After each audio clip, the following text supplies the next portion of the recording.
এই ধরনের lithium ion ব্যাটারির প্লাস পয়েন্টটাতে আপনারা ওয়্যার কানেক্ট করে নেন, কিন্তু মাইনাস পয়েন্টে কোনোভাবেই পারেন না, এমনকি ওখানে তো সোল্ডারিংও হতে চায় না। তাই আজকে আমি আপনার সঙ্গে খুব ইজি আর জেনুইন একটা ট্রিক শেয়ার করবো, যেন যে কেউ ব্যাটারির মধ্যে ওয়্যার কানেক্ট করে নিতে পারবে। তাহলে চলুন তাড়াতাড়ি ভিডিওটি শুরু করা যাক। সর্বপ্রথমে আপনার লিথিয়াম আয়ন ব্যাটারির বডিতে যে প্লাস্টিকের লেয়ারটা থাকে সেটাকে হাটিয়ে নিতে হবে। এবার লিথিয়াম আয়ন ব্যাটারি শুধু এই জায়গাটুকু মাইনাস পয়েন্ট হয় না, পুরো বডিটাই মাইনাস পয়েন্ট হয়, খালি এইটুকু জায়গা প্লাস পয়েন্ট হয়। কিন্তু একটা কথা মাথায় রাখতে হবে যে ডবল এ বা ট্রিপল এ ব্যাটারির ক্ষেত্রে কিন্তু পুরো বডিটা মাইনাস হয় না, শুধুমাত্র এই জায়গাটুকুই মাইনাস হয়। তাই ওটার জন্য একটা আলাদা ট্রিক আছে, সেটা আমি এরপরেই শেয়ার করবো। তবে তার আগে আমরা লিথিয়াম আয়ন ব্যাটারির জন্য একটা এরকম ওয়্যার নেব।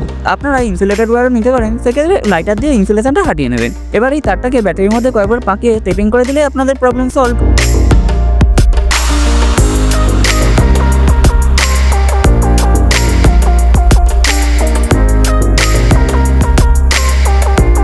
দেখতেই পাচ্ছেন এর বডি থেকে যা কারেন্ট আসছে ওয়্যার থেকে তাই কারেন্টই আসছে।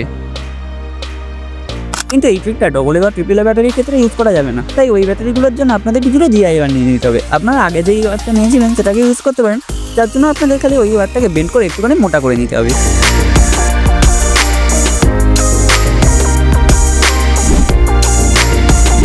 এবার এটার মধ্যে কিছুটা এক্সট্রা ওয়্যার লাগিয়ে এটাকে ব্যাটারির মধ্যে প্রেস করে এইভাবে টেপিং করে দিলে আপনাদের প্রবলেম সলভ। এবার এটাকেও আপনারা যেখানে ইউজ করতে পারেন। নাও এটা দিয়ে যদি আপনারা এবার একটা ইউজফুল প্রজেক্ট বানিয়ে নিতে চান, তাহলে এই ওয়াটারপ্রুফ লাইটটা বানিয়ে নিতে পারেন উইদাউট এনি পিভিসি পাইপ। তো এই ভিডিওতে দেখাচ্ছে, আজ মতো টাটা অ্যান্ড গুড বাই।